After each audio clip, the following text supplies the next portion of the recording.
नारायण नारायण नारायण राम नारायण नारायण नारायण राम नारायण नारायण नारायण श्याम नारायण नारायण नारायण श्याम नारायण नारायण नारायण भस्मन नारायण नारायण नारायण भजमन नारायण नारायण नारायण सत्य नारायण नारायण नारायण सत्य नारायण नारायण नारायण लक्ष्मी नारायण नारायण नारायण लक्ष्मी नारायण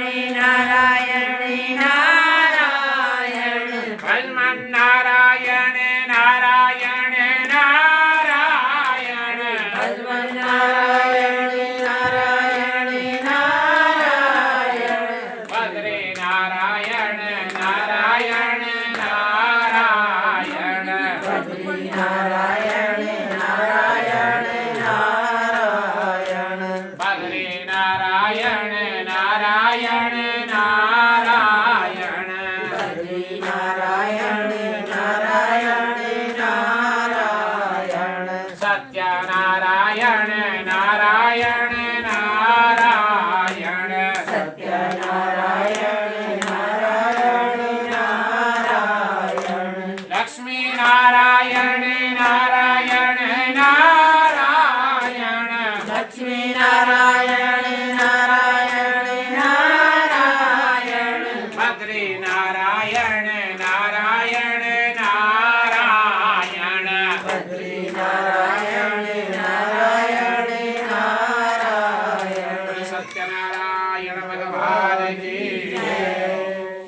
रेवाखंड के स्कंद पुराण में बहुत भगवान ने इस पांच अध्याय में इसका वर्णन किया। कथा की उत्पत्ति भी नैमिषारण्य तीर्थ में होती है। व्यासावाचा एकदा नियमसारेण ऋषयः सौनकादय पुरुषुच्चरमुनयः सर्वे सोतकं प्राणिकं खलु।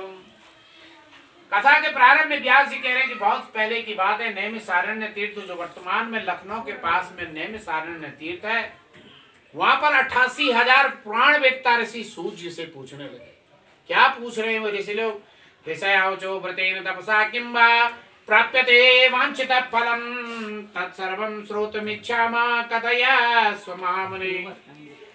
व्रत अथवा तप के द्वारा हमारी वांछित मनोकामना कैसे हो, यानी कि वे लोग ऋषि लोग कैसे थे 88,000 पुराण वेत्ता ऋषि, और पितरों को हव्य वाहन से यानी तर्पण से संतुष्ट करते और देवताओं को हवन से संतुष्ट करते। ऐसे 88,000 पुराण ऋषि कहने लगे, प्रभु हमारा ऐसा कथयस्व, हम यह सुनना चाहते हैं कि हमको मनोकामना कैसे हमारी पूर्ण हो, यह सब हम सुनना चाहते हैं। तो नारद जी कहते, नारदे नव संपृष्टो भगवान कमलापते ऋषि तथा वाहन तृणच्छुद्धम समाहिता।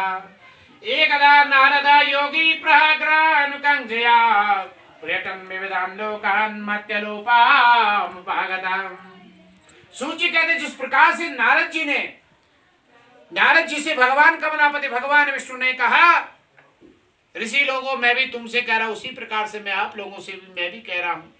बहुत समय के पहले की बात है, नारद जी ने दूसरों की भलाई करने की सोची हुए तीनों लोगों का भ्रमण करते करते इस मर्त्य लोक में पहुंचे जहां हमारा जन्म है।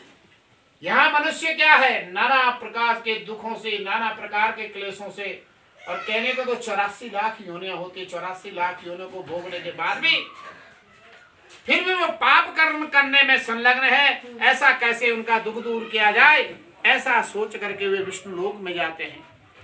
ये नारद जी का तीसरा जन्म है। ब्रह्मा जी ने संसार की सृष्टि की, सनत सनंदन पंच पाम मनुष्य पुत्रों को पृथ्वी पर मनुष्य पुत्र बनाकर भेजा। लेकिन कहते हैं ब्रह्मा जी के सामने नारद जी ने हट कर दी, मैं भी मनुष्य पुत्र बनूंगा, मुझे भी संसार में जाना है। तो भगवान ने कहा, ए नारद तुम एक लोक की बात कर रहे हो, तुम सदा तीनों लोकों में भ्रमण करते रहोगे, एक बार नारद का अर्थ क्या होता है? जो नारायण के समीप पहुंचाता है उसका नाम नारद होता है।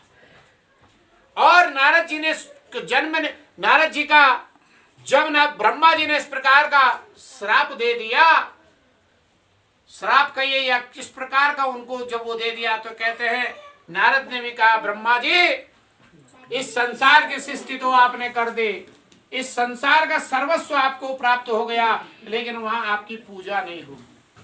यज्ञ होम में कुशा का ब्रह्मा बना दिया जाता तब ब्रह्मा की पूजा होती है, नहीं तो जिसने संसार की सृष्टि की उसकी पैदी पूजा होनी चाहिए। ये नारद जी का उनके लिए तुमने कहा मेरे संसार में तुमने मुझको मनुष्य पुत्र नहीं बनाया, तो आपको ये देखना पड़ रहा है।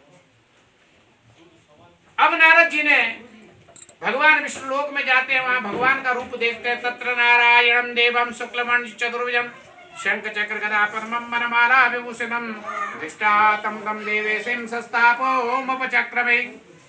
भगवान क्या है? शंख चक्र गदा पद्म वनमाला से विभूषित, जो देवता लोग जिनकी स्तुति करते हैं, ऐसे भगवान को देख करके नारद जी भगवान की स्तुति करने लगे। नमो वांग सीताया रूपाय अंत शक्ते आदि मध्यांत हीनाय निर्गुणाय महात्मने सर्वेषां मादिभूताय भक्तानार्तिनाशिने सुतस्रोतं तदा विष्णुं नारदं प्रत्यवासत। भगवान को न हम वाणी से पा सकते हैं, न मन से पा सकते। भगवान अंत शक्ति संपन्न है, न आदि कर सकते, न अंत न मध्य, ऐसे भगवान हमारे हैं। सर्वेषां भूताय, सबके दुखों को नाश करने वाले हैं भगवान। ऐसे भगवान को मेरा बारंबार प्रणाम स्वीकार। उस प्रकार से भगवान विष्णु से नारद जी ने कहा। अब भगवान ने कहा